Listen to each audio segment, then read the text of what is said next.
This is engine 6. It is a 1993 E1 Cyclone Telesquirt.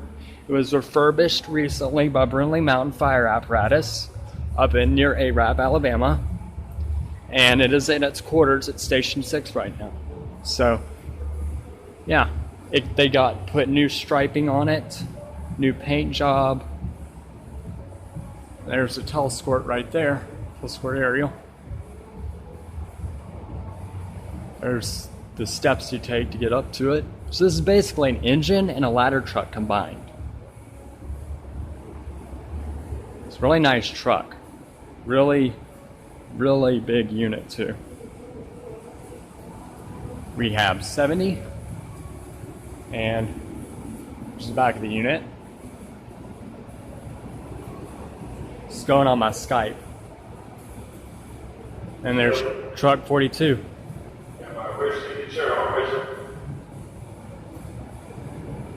Truck 42, 2001 E1, actually not 2001, 2013 E1 Quest. As you see, I know my model numbers and everything.